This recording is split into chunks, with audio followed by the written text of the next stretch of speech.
there is a almost demonic mist in the air of where people can't understand and can't see what's happening. It's a blindness. It's almost like a veil has been put in front of their faces because things are so obvious with this president, but yet people aren't seeing it.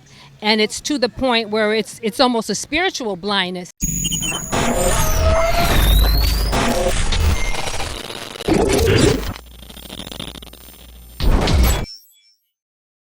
What's up? What's your name?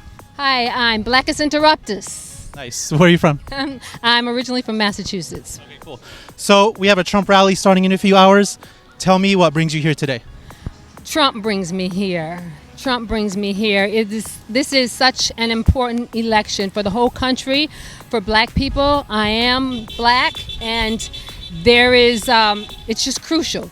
It's crucial. It's crucial that black people understand that this is their country, and they have to be vested in it and not let the Democrats continually make them feel that this is not their country, and that if this country goes down the tubes, that they're not going down the tubes. If this country goes down the tubes, black people are going down the tubes with the country.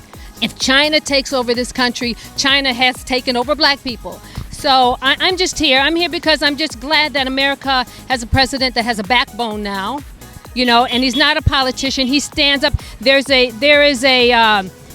a almost demonic mist in the air of where people can't understand and can't see what's happening. It's a blindness. It's almost like a veil has been put in front of their faces because things are so obvious with this president, but yet people aren't seeing it.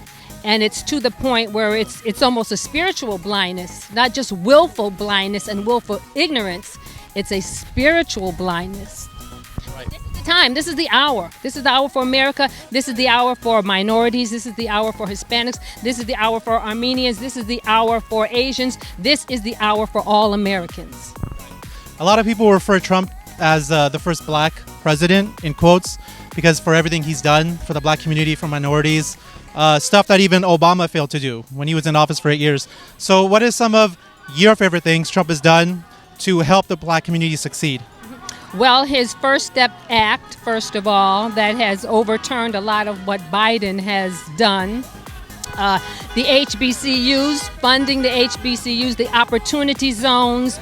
The fact that he is so approachable to me. You know, when Obama was in office, even though he was black, I could never imagine myself sitting across the table and having a conversation with him about black people, about this country. But I can with Trump. I can see myself, I can envision myself having a conversation with him. He's approachable.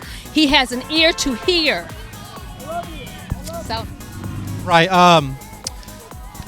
Trump is a breath of fresh air for some people because he's not up there giving canned responses, you know, scripts that were written for him. Like Biden at the, especially the debate, Biden would look into the camera and regurgitate something that was written for him by someone else. So it's kind of refreshing that Trump is up there speaking like he always does, speaking directly to us. So here, for example, we have a lot of people driving by flipping us off. Isn't it kind of ironic that they're flipping off? They do this every week. They'll see minorities supporting Trump and they'll flip them off, and then they'll call us racist. How ironic is that? It's very ironic because someone just went by and screamed at me that I was racist, and I'm like, okay. The dichotomy of the two groups is just, it's glaring. It's just glaring. It's a lot of ignorance. It's a lot of willful ignorance, willful blindness. But I just pray that people will come to an understanding and just open their eyes.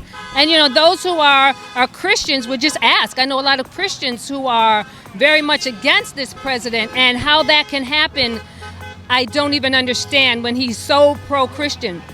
But the thing to do, I would tell anyone who doesn't understand, if you're a religious person, if you believe in God, ask God. That's what I did. I asked God, how do you want me to see this president? Because everybody around me is hating him, including my family. I am the only one I have a large family. I'm the only one in the family who sees Trump for what he is. Everyone is walking in a stupor. It's like they're hypnotized. So. Right.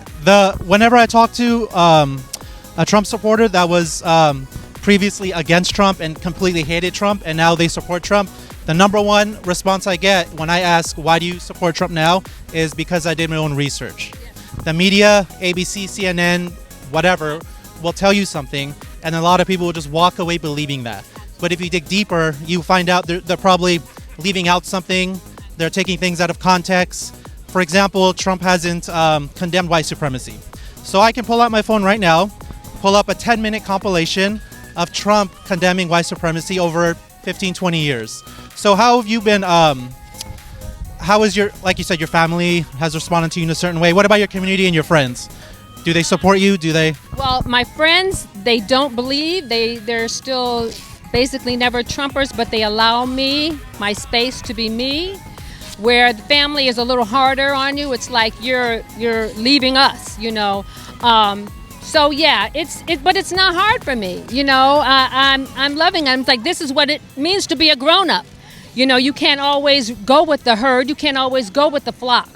Sometimes you have to spread your wings. And hopefully, you know, because my family even says that you're on the wrong side of history, and I know I'm not. So history will show, you know. So it's all good. It's all good. It's worth it because I have a niece, a young niece, and she's going to grow up in this country. You know, if it was just about me, I could whatever. But I have young people in my family growing up, and I don't want the kind of country that the left and the Democrats are trying to give. It's my YouTube channel, Blackus, Interruptus, and it's patriotic. It's talking about my blackness has been interrupted. As far as herd mentality in the black community, I think that we were all created by God unique with our own set of mind, our own set of circumstances. So I have to live according to the plan that God has for my life, not the plan that the black community thinks I should have for my life. I am very much against herd mentality thinking. It's just destructive. It's like if all the, yeah. That's all I'll say about that. Okay, anything else you want to add? That's all. Check me out on Blackus Interruptus. I'm a small channel, but I'm growing, and there's a lot to say. There's a lot to for people to glean and experience. So, yeah. I'll put a link in the description. So, thank you. Thank you.